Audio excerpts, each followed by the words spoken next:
पाहूया पुढील महत्त्वाच्या बातमीकडे. कोल्हापूरच्या इचलकरंजीतील जर्मनी टोळीतील गुंडांचा रीलद्वारे दहशत माजवण्याचा प्रयत्न कोल्हापूर पोलिसांनी हाणून पाडलाय. जर्मनी टोळीतील रुपेश नरवडे या तरुणाने इंस्टाग्रामवर दहशत पसरवणारे व्हिडिओ व्हायरल केले होते. याची गंभीर दखल कोल्हापूर पोलिसांच्या क्राईम ब्रांचने घेतली. रुपेश नरवडेच्या मुसक्या पोलिसांनी आवळल्यात, तर तांत्रिकदृष्ट्या तपास करत क्राईम ब्रांचने नरवडेला ताब्यात घेऊन समज देत माफीचा व्हिडिओही व्हायरल केलाय.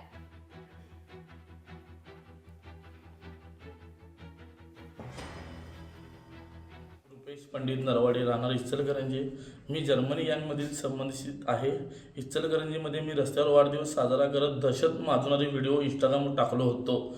याकरिता कोल्हापूर LCB यांनी आम्हाला बोलवून चांगली समज दिली आहे. यापुढे आम्ही असे व्हिडिओ बनवणार नाही आणि तुम्ही पण बनवू नका, नाहीतर तुम्हाला कोल्हापूर LCB समज देतील जशी मला दिली तशी. लोकशाही मराठी ऐका, पहा, जागरूक रहा.